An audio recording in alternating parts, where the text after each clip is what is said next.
These two have owned the SEC for quite some time. It could be argued that they've owned college football for quite some time. We got Bama, Georgia, Titanic matchup in Tuscaloosa coming up Saturday night. We got Stephen M. Smith, touchdown Alabama on the line. And of course, the SEC was fair to both by giving them bye weeks to prepare for this mammoth matchup. Stephen, how you doing?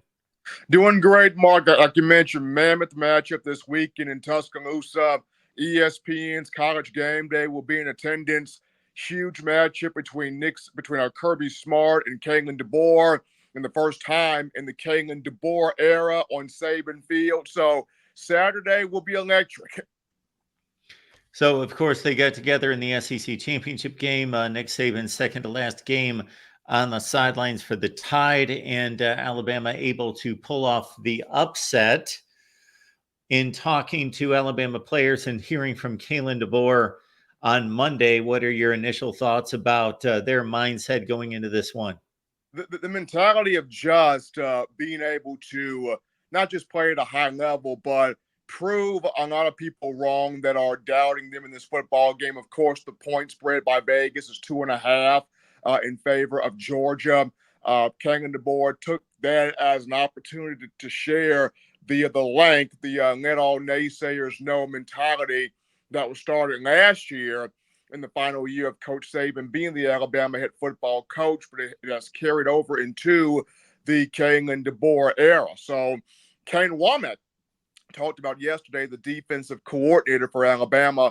This was the reason why he left a head coaching position at South Alabama, to join forces with Kalen DeBoer at Alabama for matchups like this. Kane Womack wanted this matchup to go up against Georgia, to go up against Kirby Smart, to test, his defense against Carson Beck, Mike Bobo, the run game that Georgia presents in this Bulldog offense. So this coaching staff has been very keen. It's been very focused on let's do what we do and let's frustrate them. Let's get after them. But most importantly, let's be excellent in what we're doing here in all three phases of the game.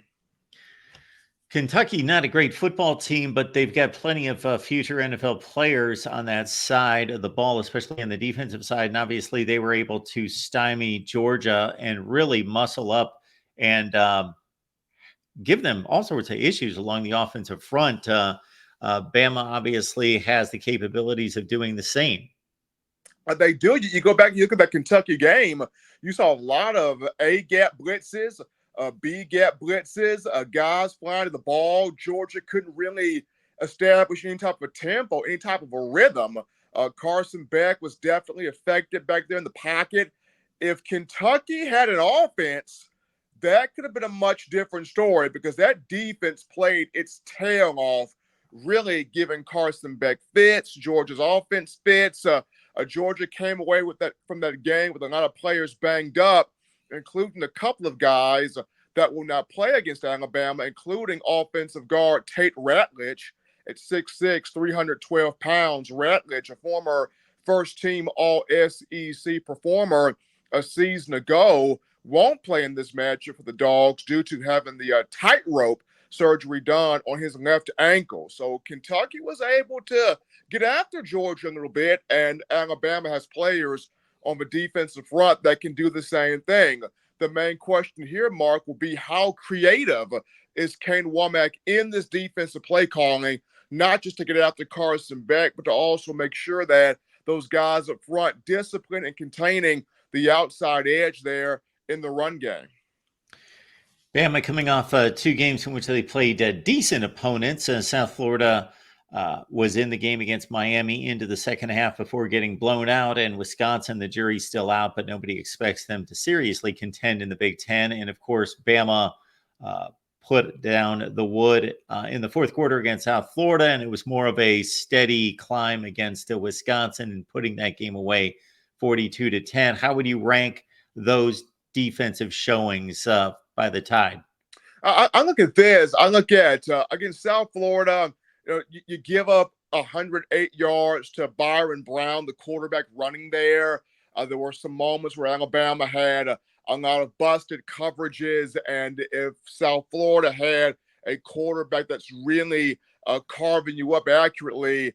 That game could have been a lot different. However, Alabama did give up only one touchdown in the game with a couple of field goals, as giving up only 16 points to South Florida. I thought the Wisconsin game was a lot better. You got some takeaways. You forced some fumbles. You recovered some fumbles there. I thought Alabama was a little bit better against the run. Not all that much, but a little bit better.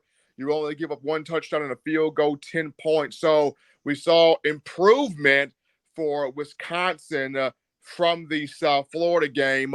But this matchup here, Mark, another step forward for Alabama's defense. What does it do affecting Carson Beck, getting takeaways in this matchup? But most importantly, Georgia's going to want to muddle the game up and play at a slow pace, a slow tempo.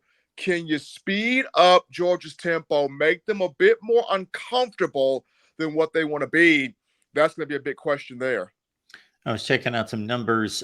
Carson Beck, Jalen Milroe against SEC opponents. Their numbers are almost identical. Carson Beck has a better completion percentage, but their TD to pick ratio exact 15-4. Of course, Jalen Milroe brings the mobility factor. Now against ranked opponents, Carson Beck decidedly better and more consistent. So as we switch to the Bama offense, again, looking back at the South Florida explosion in the fourth quarter and some big plays, huge plays, of course, to break open the Wisconsin game. Where do you think this Alabama offense stands right now? I think the big thing, Mark, is going to be the creativity of Nick Sheridan as the offensive coordinator. And this is why you make that move to come to Alabama following Kalen DeBoer from Washington, is for matchups like this. How creative can he be? And not just getting throws from Milroe, but favorable matchups for the wide receivers. When you discuss Ryan Williams, a talented freshman, Jeremy Bernard, the transfer, Kendrick Law, Kobe Prentice, getting looks for these guys, also setting up your run game, design runs for Milroe, big time runs for Justice Haynes, Jim Miller, setting those things up. So it's going to be a big matchup of, Nick Sheridan is matching wits with some of the best defensive coaches on the opposite side, on the other side of the field. When you talk Kirby Smart, when you look at Travaris Robinson, when you discuss Glenn Schumann, and even Will Muschamp, who's a defensive analyst, he's on Georgia's staff still. So Nick Sheridan is going up against 4 defensive generals in college football, including one in Kirby Smart. So his creativity in this matchup and creating things for this offense going to be huge, significant for Alabama. Stephen N. Smith, touchdown Alabama, and of course, in my own words, is the show you need to lock in on, especially this week, Monday, Wednesday, Friday, 6:30 Central. It's right here on YouTube, Monday, Wednesday, Friday, 6:30 Central with Stephen. Bama, Georgia, and when you look at the Alabama personnel through 3 games here, Stephen, what would be your assessment of any guys that are off to a good start, have maybe factored their way into the 2 deep a little bit more than you expected, have really gotten off to a good start to become contributors on this team? Well, first and foremost, I don't think anybody really expected 17-year-old Ryan Williams to pop this quickly. He has popped quickly. I mean, 10 catches, almost 300 yards receiving at 285, 4 touchdowns. He leads Alabama in all 3 categories. Nobody really expected that, but that young man has taken off quickly. Defensively, very proud of Quandarius Robinson, Q-Rob, who waited behind Will Anderson, Dallas Turner, Chris Braswell for his opportunity in that outside linebacker room. He leads the team with 3.5 sacks. I don't think people had Q-Rob on the bingo card to lead the team with 3.5 sacks early on, but he is doing that. So those just 2 off the top of my head. A third guy, the job that LT Overton's done thus far, especially the game against Wisconsin, had several quarterback pressures in that game, pass breakups, had a sack there, really affecting the likes of Tyler Van Dyke and even Braden Locke, in the matchup. So just those 3 have done phenomenal. And then the fourth guy, I know people do not like to highlight the punter, but James Burnup, a job he has done Of his 14 punts, 7 have traveled 50 yards or more, and he's had 5 of his 14 drop inside the opponent's 20-yard line. So he has really taken the trajectory of J.K. Scott, what he did his career in Tuscaloosa as well. So when I look at Ryan Williams discussing, Quindarius Robinson, looking at L.T. Overton and James Burnip, those would be my 4. The Wisconsin game was given some attention. Obviously, it was the Fox noon game, and from a brand standpoint, but Alabama clearly a much better team. So this is the first game, Titanic proportions, SEC, and Kalen DeBoer. This is going to be the first litmus test of whether he is the right guy to replace Nick Saban. Oh, absolutely. And, as much as you can assure Alabama fans of something 17,000 times, they want 17,001. And so this weekend, the Alabama Nation will get that 17,001 moment where Kalen DeBoer can go out there, have a big win against Kirby Smart. It'll cause the fan base to understand, okay, Greg Byrne made the right choice. When he hopped on the plane back in January to bring in Kalen DeBoer from Washington, this was the right choice. This was the right decision to take over to start the post Nick Saban era. So this will be chance 17,001 for these fans to finally go, okay, this was the right move. Absolutely.